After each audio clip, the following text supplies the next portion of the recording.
তুমি কে আমি কে রাজাকার রাজাকার, চাইতে এলাম অধিকার হয়ে গেলাম রাজাকার।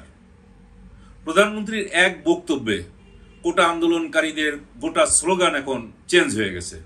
তারা এতদিন কোটা সংস্কারের জন্য যে স্লোগান, মিছিল, মিটিংয়ে গোটা রাজপথ উত্তপ্ত করে তুলেছিল, সেটা একদিনে প্রধানমন্ত্রী শেখ হাসিনার প্রেস কনফারেন্সে বক্তব্য দেওয়ার পরিপ্রেক্ষিতে তাদের সেই স্লোগান একেবারে পরিবর্তন হয়ে গেছে।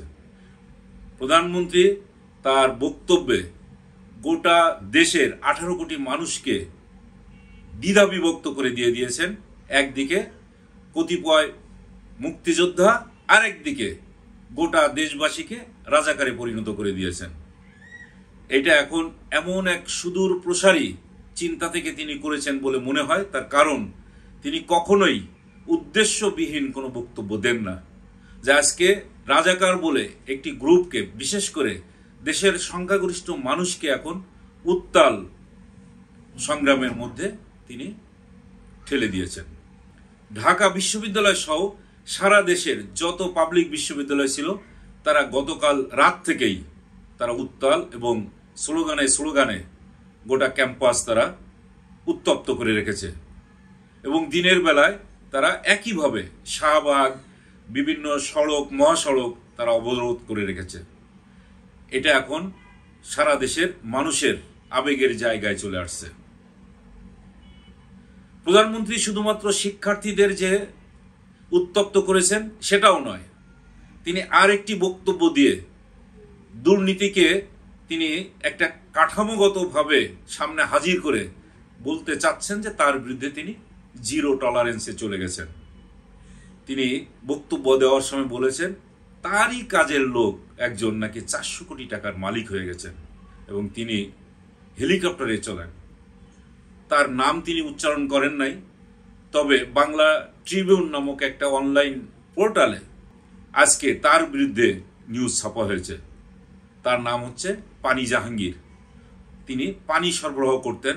তো এইটা তো আজকের একদিনের ঘটনা নয়। এই পানি জাহাঙ্গীর অনেক দিন থেকেই প্রধানমন্ত্রী যখন বিরোধী দলে ছিলেন, যখন সরকারে ছিলেন, সেই সময় তার বাড়িতে এই কাজগুলো তিনি করতেন।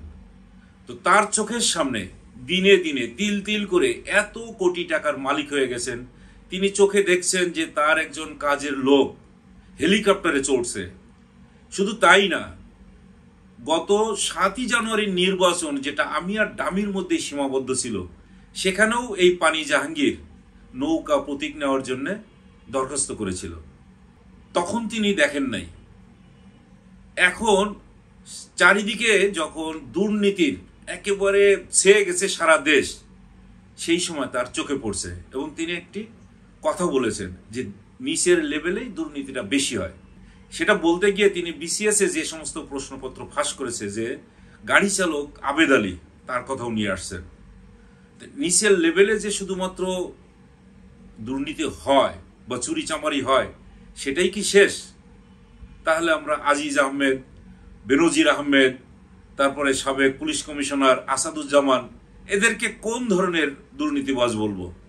একটা বাহিনীর প্রধান বেনজির আহমেদ, তিনি হাজার হাজার কোটি টাকার মালিক হয়ে গেছেন এবং মালিক হয়ে তিনি যে রিসোর্টটা তৈরি করেছেন, বিশেষ করে প্রধানমন্ত্রীর বাড়ি যে কোটালীপাড়া, সেই কোটালীপাড়ার সঙ্গেই এই রিসোর্টটা হয়েছে। সেই রিসোর্ট এমনভাবে তৈরি করা হয়েছে, দেখলেই বোঝা যায় গত 10 থেকে 12 বছর ধরে এটার নির্মাণ কাজ চালাতে হয়েছে।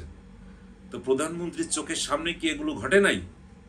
তাহলে কি ধরেই নিতে হবে যে প্রধানমন্ত্রী নিজে এই সমস্ত কর্মকাণ্ড দেখেছেন এবং তাদেরকে এই কাজ করার জন্য হয়তোবা নিরুৎসাহিত করেন নাই বা উৎসাহিত করেন নাই, দেখেও না দেখার ভান করেছেন? তখন তার দরকার ছিল বেনজির আহমেদের মতো মানুষকে দরকার ছিল, পুলিশ প্রধান বা র্যাব প্রধান তার দরকার ছিল। বিরোধী রাজনৈতিক দল দমন করার জন্য বেনজির আহমেদের মতো এরকম একটা শক্ত লাঠিয়াল তার দরকার ছিল। এই জন্য তার চোখের সামনে এরকম হাজার হাজার কোটি টাকা ব্যয় করে রিসোর্ট তৈরি হয়েছে, তখন তিনি দেখেন নাই। দেখলেন কখন? যখন তার আর বেনজিরের মতো লোকের দরকার হচ্ছে না।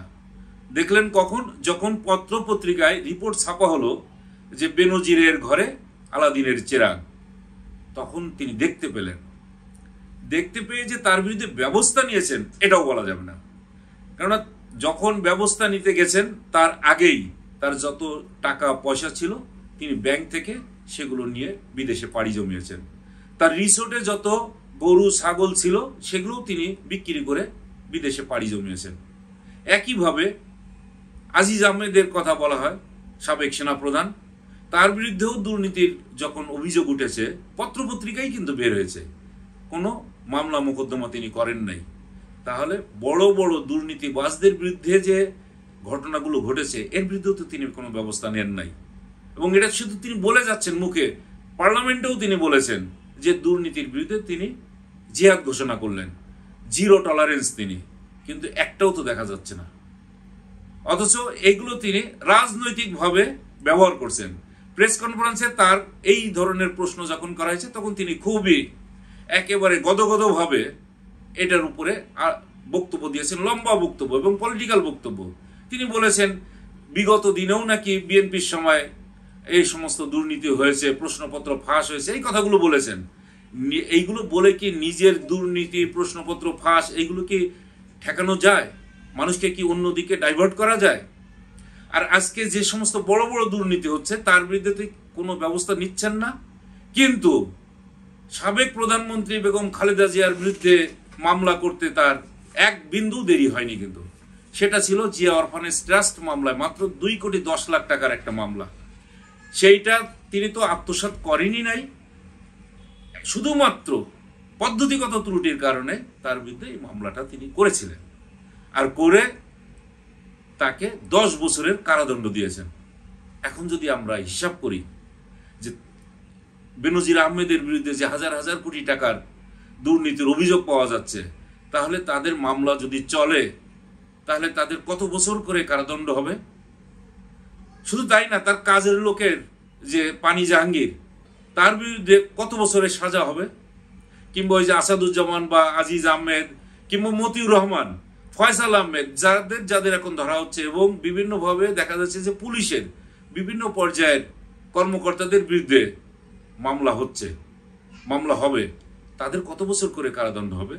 এবং পানি জাহাঙ্গীরের কথা বলে কিন্তু তিনি আরেকটা ইঙ্গিতও দিয়েছেন, তিনি তার নিজের লোকদেরকেও ছাড় দিচ্ছেন না। তাহলে তার আশেপাশেও কিছু লোকজন এখন আছে যারাও এরকম ভাবে ওই পানি জাহাঙ্গীরের মতো বা মতিউরের মতো অথবা বেনজির আহমেদের মতো বহু টাকা পয়সার মালিক হয়ে গেছেন। তাদেরকে তিনি এখনো পর্যন্ত ধরেন নাই।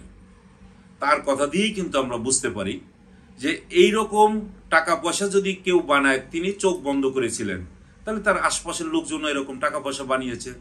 ব্যাংক লুটপাট হয়েছে, ব্যাংকের থেকে টাকা নিয়ে চলে গেছেন এস আলম গ্রুপ, পত্রপত্রিকায় রিপোর্ট হয়েছে এস আলমের গ্রুপে আলাদিনের চেরাগ।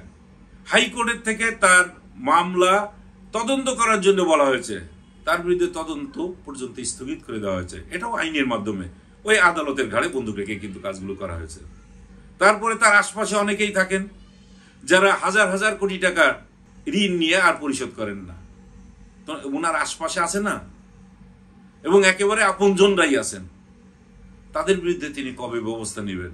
ছোটখাটো গুলোকে তো নিচ্ছেন, বড়গুলোর গায়ে কি কখনো হাত দিবেন? এটা তো এখন সামনে মানুষ প্রশ্ন করতে শুরু করবে।